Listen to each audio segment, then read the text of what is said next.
En la maestría de Ciencias Políticas, que actualmente estamos cursando la materia del análisis del entorno macroeconómico como parte del trabajo final, nosotros estamos estudiando el análisis macroeconómico preelectoral del Ecuador.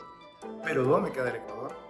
El Ecuador está ubicado en América del Sur, en una posición privilegiada en donde se encuentra entre el hemisferio norte y el hemisferio sur, con una población estimada de 17,5 millones de habitantes, en donde una de las características de este país es que no tienen moneda propia, igual que El Salvador y Panamá, están dolarizados. Pero para hablar del contexto macroeconómico de Ecuador hay que retrocedernos un poco y estudiar qué es lo que producen, qué es lo que hacen y qué es lo que ha pasado en los últimos años. Ecuador exporta productos de bajo valor agregado y es un gran productor de petróleo.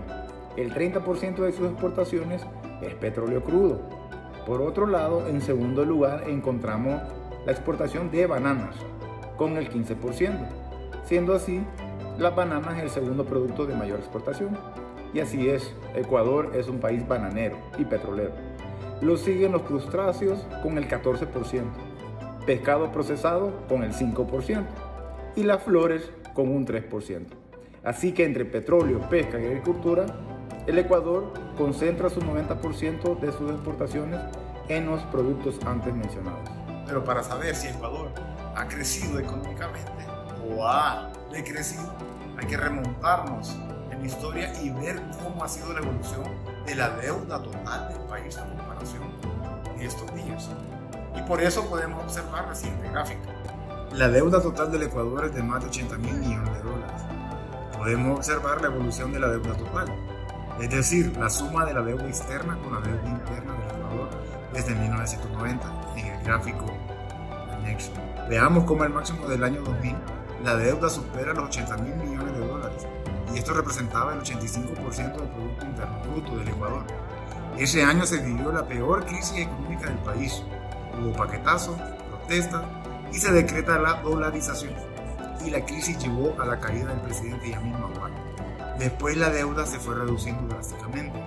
En solo 9 años Ecuador había reducido su endeudamiento por debajo del 20% del Producto Interno Bruto. Pero en el 2009 el expresidente Rafael Correa comenzó a aumentar la deuda. El tema no es tanto endeudarse, sino en qué se gasta ese dinero y si esa inversión va a generar riqueza. Pero los números dicen que no fue necesariamente así.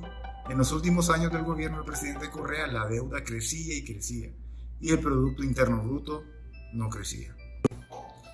En el 2017, Lenín Moreno, quien fuese vicepresidente del expresidente Rafael Correa, llega al poder, llega a la presidencia de Ecuador. Y toda la población creía que seguiría el legado del expresidente Correa. Pero no fue así.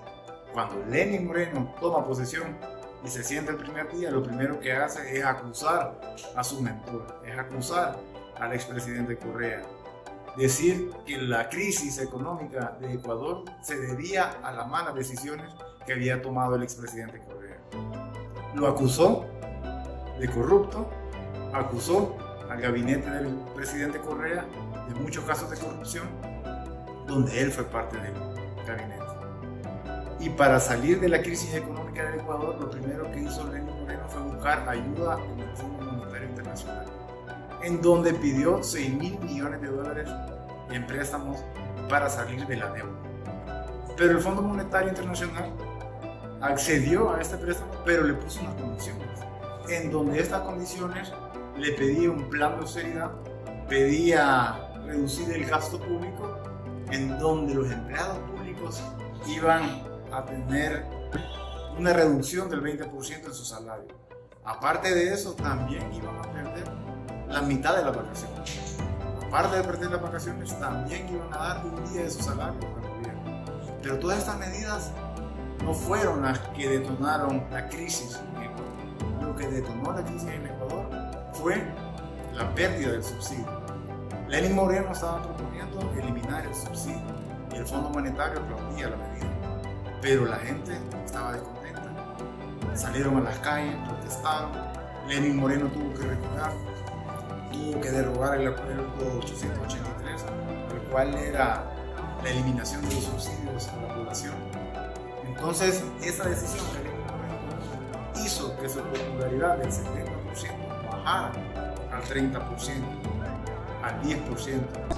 La idea es que se revierta todas las medidas que han sido contra el pueblo, contra la gente humilde, contra la gente trabajadora. Aquí está muestra de eso.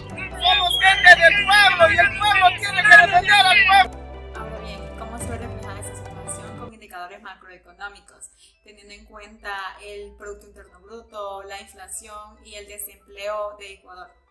Bueno, comenzando con Yamin Mawad, quien gobernó hasta el año 2000, presentó una crisis económica y fue derrocado gracias a esto, presentando una caída del PIB del 6,7% al cierre del año 2000.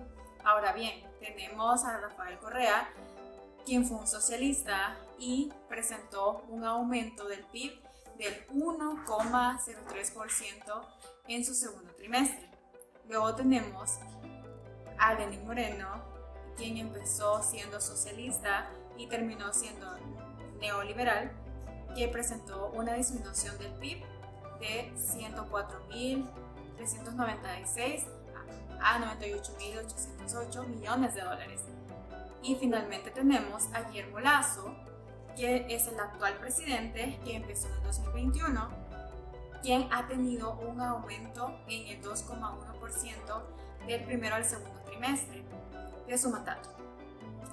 Ahora, en cuanto a la inflación, podemos notar que en el gobierno del neoliberalista Yamin Mawad hubo un aumento de impuestos, que también decidió eliminar los subsidios de electricidad y el gasto de consumo doméstico, lo cual ocasionó que los precios se cuadruplicaran, y esto fue una inconformidad para la población, por lo cual se suspendieron sus garantías constitucionales, teniendo un aumento en la inflación del 23,3 al 45,7, es decir, casi el doble.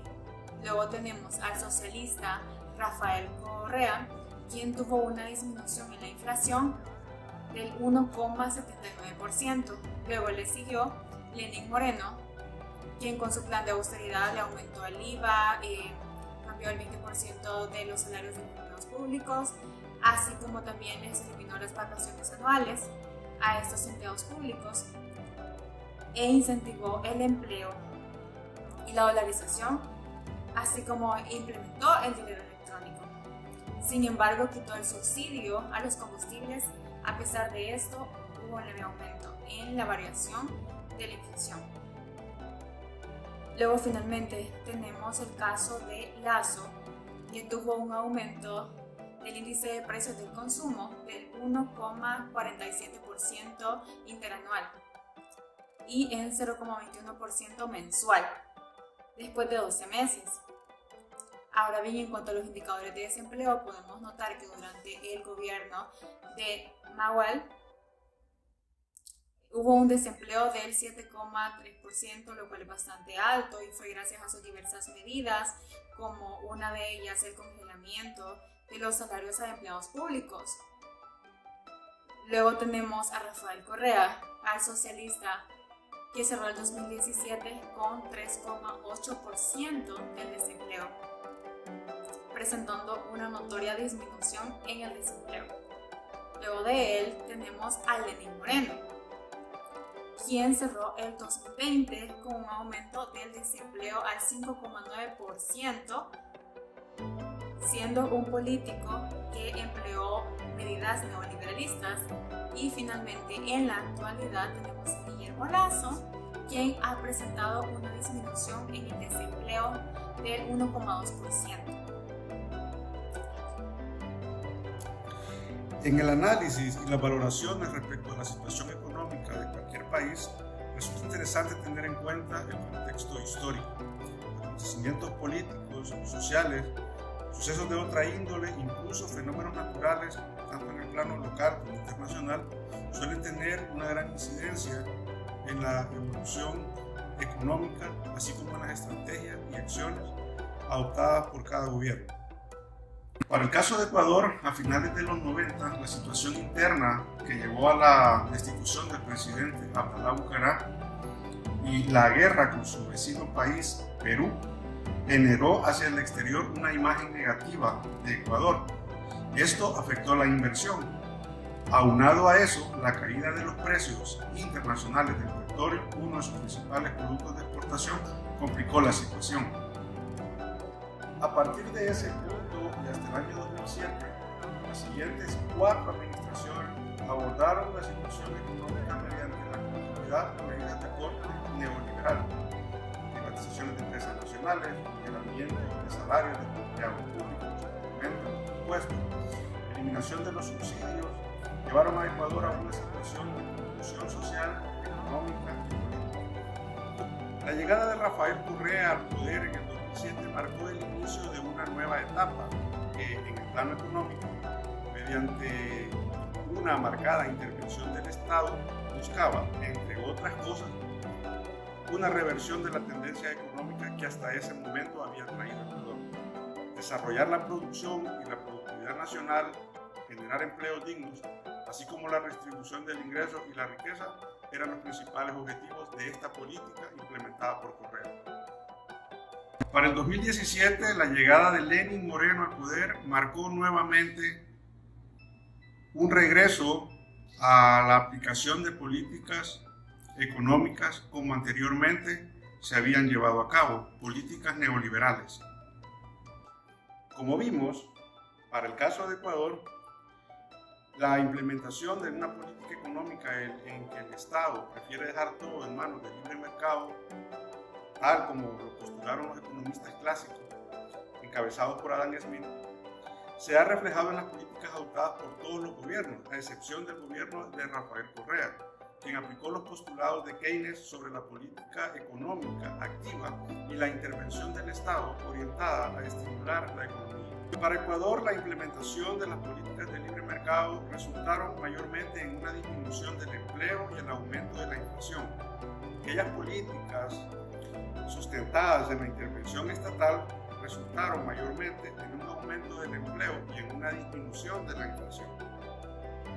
El reto de Guillermo Lasso será, sin lugar a dudas, lograr un equilibrio en el modelo de la política económica. Quizás tomar elementos de ambos modelos, tanto de la escuela clásica como del modelo de intervención estatal, teniendo en cuenta el contexto de la economía internacional, es el camino más viable para Ecuador.